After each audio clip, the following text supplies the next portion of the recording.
এই যে রাজেশ্বরী মন্দির, যেটা লালগোলায় অবস্থিত, রাজেশ্বরী মন্দিরের যে মা, সেই মাকে কিন্তু শিকল দিয়ে, মোটা শিকল দিয়ে বেঁধে রাখা হয়। এবার কেন রাখা হয় সেটা একটু আপনাদের বিস্তারিত বলে দেবো। বঙ্কিমচন্দ্র চট্টোপাধ্যায় ম্যাজিস্ট্রেট হয়ে আছে এই মুর্শিদাবাদ জেলায়, তখন কিন্তু এই মন্দিরে এসে প্রথম বন্দে মাতরম গানটা তিনি কিন্তু এখানে বসেই লিখেছিলেন, এই মন্দিরে বসেই।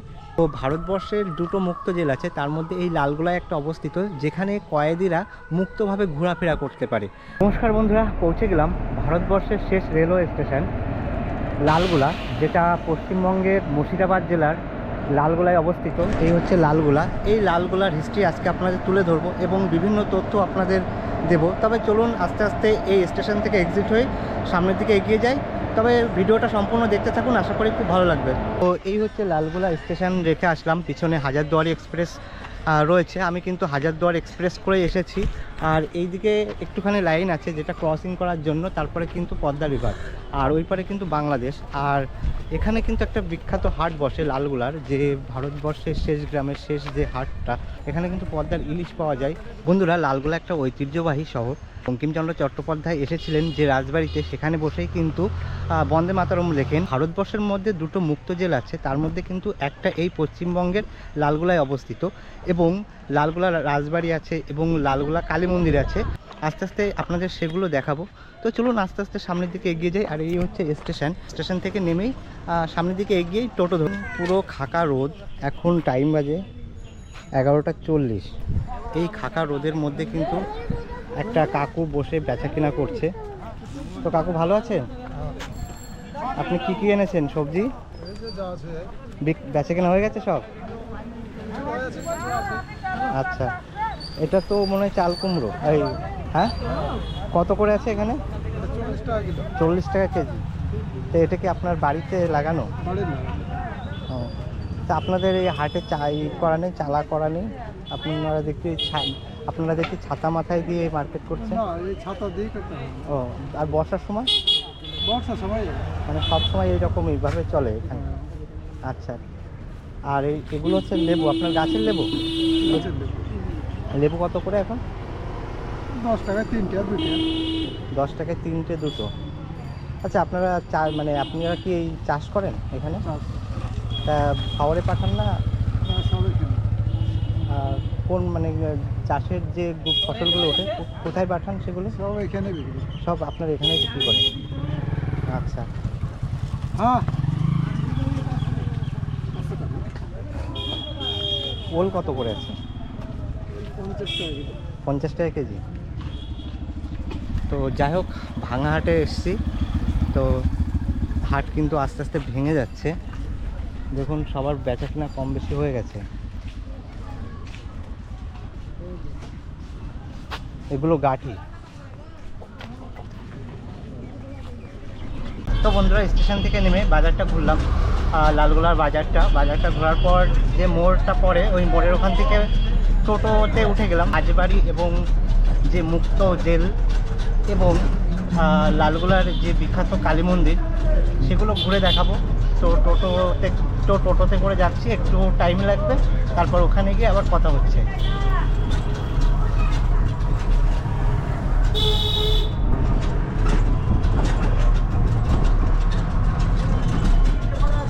আর টোটো ভাড়া কিন্তু মাত্র 10 টাকা। চাপলাম আমরা। আর যেখান থেকে চাপলাম ওই জায়গাটার নাম কি? সুশান্তগড়। ও আচ্ছা। আর আচ্ছা, গঞ্জ। আচ্ছা আচ্ছা। আর এটা হচ্ছে আচ্ছা। আর রাজবাড়িটার জায়গাটার নাম? ওটা রাজবাড়ি বলে। আচ্ছা আচ্ছা। মানে মুরালিগঞ্জের মধ্যে। আমি বোকা শুনেছিলাম এটা যে জায়গা বলতে পদ্মা, আমি তারানগর। হ্যাঁ, কত পদ্মা, তারানগর। তারানগর যাবো একটু পরে। চলে যাবি? হ্যাঁ, দেরি হবে যে। কত দেরি হবে? 5 মিনিট হবে?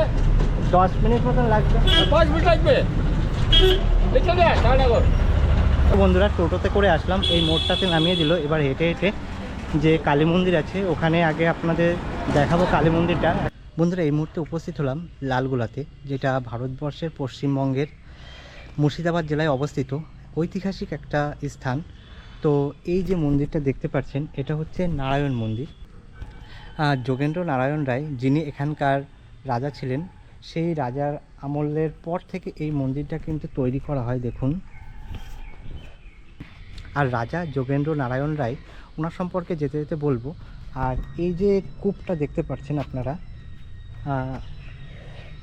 যখন রাজা নারায়ণচন্দ্র রায় এই লালগোলাতে আসেন তখন কিন্তু তিনি যে রাজভবনটি তৈরি করেন এবং তার আশেপাশে যখন বিস্তার লাভ করে তখন কিন্তু এখানকার মানুষের হঠাৎ জলের সমস্যা দেখা যায়, তখন কিন্তু এই রকম কূপ অনেক তৈরি করেন।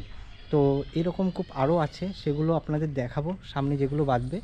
তো এখানে কিন্তু সেই আমলে কিন্তু প্রচুর জলের অভাব দেখা দেয়। বন্ধুরা, মুক্ত জেল ভারতবর্ষে দুটো আছে, তার মধ্যে এই লালগোলাতে একটা আছে যেটা ভারতবর্ষের পশ্চিমবঙ্গ রাজ্যের মুর্শিদাবাদ জেলার লালগোলায় অবস্থিত। এই সেই মুক্ত জেল কিন্তু। তো গেটের ওখানে ফটো করা নিষিদ্ধ, ওই জন্য ওই দিক থেকে দেখাবো না, এখান থেকে একটু দেখিয়ে দিচ্ছি। এই যে প্রাচীর, এই জেলটা আগে কিন্তু পাগলাগারদ ছিল, তারপর কিন্তু মুক্ত জেল হয়। তো এই জেলে যারা কয়েদি তারা কিন্তু সবাই মুক্ত একেবারে। এই জেলে যারা কয়েদি তারা কিন্তু মুক্তভাবে চলাফেরা করে, কাজ করে, বাইরে যায়, আবার কিন্তু এই জেলে ফিরে আসে। তো এই জেল সম্পর্কে আরেকটু আপনাদের পরে বলে দেবো। আর চলুন আগে যে কালী মন্দির এবং রাজবাড়ি এবং যে কালী মন্দির সেটা আগে দেখাই। সামনের দিকে আস্তে আস্তে যেতে হবে, চলুন। এটা হচ্ছে লালগোলা রাজবাড়ির যে শিব মন্দির, সেটা এই মুহূর্তে উপস্থিত আছি। লালগোলার যে রাজবাড়ি, যে রাজার মন্দির যোগেন্দ্র নারায়ণ রায়, উনি যে মন্দিরটা প্রতিষ্ঠিত করেছিলেন, সেই মন্দিরের তো একটা বড় হিস্ট্রি আছে, সেটা বলবো। এবং সেই মন্দির, তিনি যে মন্দিরটি স্থাপন করেছিলেন সেই মন্দিরের সামনে বঙ্কিমচন্দ্র চট্টোপাধ্যায় ম্যাজিস্ট্রেট হয়ে আছে এই মুর্শিদাবাদ জেলায়। তখন কিন্তু এই মন্দিরে এসে প্রথম বন্দে মাতরম যে গানটা তিনি কিন্তু এখানে বসেই লিখেছিলেন, এই মন্দিরে বসেই। এই যোগেন্দ্র নারায়ণ রায় যিনি এই মন্দিরটি প্রতিষ্ঠিত করেছিলেন, এই মন্দিরে বসেই কিন্তু ওই গানটা লিখেছিলেন। আর এই মন্দিরের পাশেই রয়েছে ভারতবর্ষের যে মুক্ত জেল, মানে ভারতবর্ষের দুটো মুক্ত জেল আছে, তার মধ্যে কিন্তু এই লালগোলায় একটা অবস্থিত, যেটা এই যে এখানকার যারা কয়েদি আছে তারা কিন্তু সবাই মুক্ত।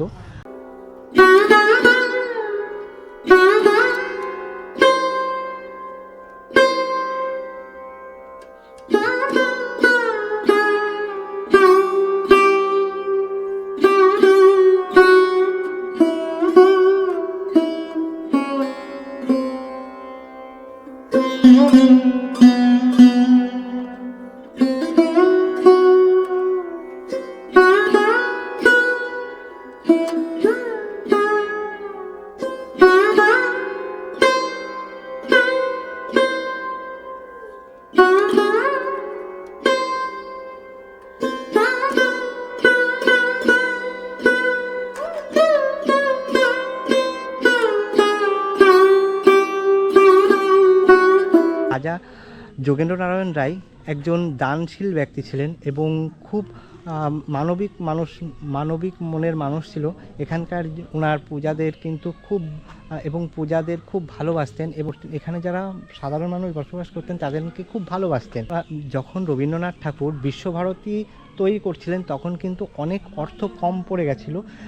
এই রাজা যোগেন্দ্র নারায়ণ রায় উনি কিন্তু প্রায় আনুমানিক 40 থেকে 45 লক্ষ টাকা ওই রবীন্দ্র ভারতীতে দিয়েছিলেন। এটা লক্ষ টাকা তখন দিয়েছিলেন, সেই আমলে। এখন যার মূল্য প্রচুর, বলে বোঝানো যাবে না। এখানকার ওনাদের পূজা এবং বিভিন্ন যারা সদস্য থাকতেন এবং এখানকার যারা বসবাস করতেন তাদেরকে কিন্তু খুব দান ধ্যান করতেন। এই যে রাজবাড়ি রাজেশ্বরী মন্দির, যেটা যোগেন্দ্র নারায়ণ রায় প্রতিষ্ঠা করেছিলেন, ওনাকে স্বপ্নে দেখিয়েছিলেন যে পাশেই একটা নদী আছে, কলকলি নদী। ওই নদীতে একটা মূর্তি ভেসে এসেছিল, সেই মূর্তিটাকেই সেই মূর্তি ভেসেছিল সেইটা কিন্তু এই রাজাকে কিন্তু স্বপ্নে দেখিয়েছিল। সেই মূর্তিটা প্রতিষ্ঠিতা করে, প্রাণ প্রতিষ্ঠিতা করেই কিন্তু তারপর এই যে মন্দিরটা রাজেশ্বরী মন্দির পুজো মানে সেই যুগ থেকেই কিন্তু প্রতিনিয়ত পুজো অর্চনা করা হয়। সেই যুগ থেকে কিন্তু এই মায়ের পুজো হয়ে আসছে। রাজেশ্বরী মন্দিরের যে মা, সেই মাকে কিন্তু শিকল দিয়ে, মোটা শিকল দিয়ে বেঁধে রাখা হয়। যে নদীতে মায়ের কাঠামোটা পাওয়া যায় সেই নদীটা কিন্তু সামনে কলকলি নদী, যেটা পদ্মার সাথে মিল রয়েছে। যে নদীতে এখন কিন্তু প্রায় বিলুপ্ত প্রায় নদীটা প্রায় বিলুপ্ত প্রায় হয়ে গেছে, তবুও কিছুটা যোগ এবং কিছুটা রয়েছে, সেটা আপনাদের দেখিয়ে দেবো। তো চলুন। আর রাজবাড়ির ওই পাশে ঢুকেছি আর এখান থেকে কিন্তু এক্সিট করছি, দেখুন।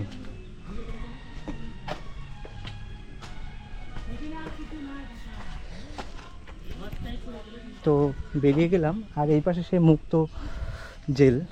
আমার এই পাশে কলকলি নদী, যেখানে রাজা স্বপ্নে যে কাঠামোটা পেয়েছিলেন, স্বপ্ন দেখেছিলেন, পরে কিন্তু কাঠামোটা পেয়েছিলেন।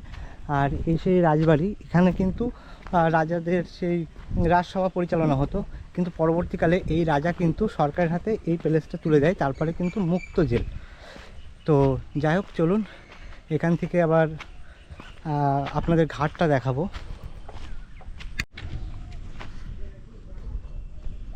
তো দেখুন, এখানে ঠাকুর ভাসান হয়। আর যে নদীটার কথা বলেছিলাম, কালকালি নদী, এই হচ্ছে সেই নদীর ঘাট। তো এখানে প্রতিমা নিরঞ্জন করা হয়, সেই সিস্টেম রয়েছে। দেখুন, প্রতিমা নিরঞ্জন হয়েছে কিছুদিন আগে। আর বটগাছটা দেখুন অনেক পুরনো।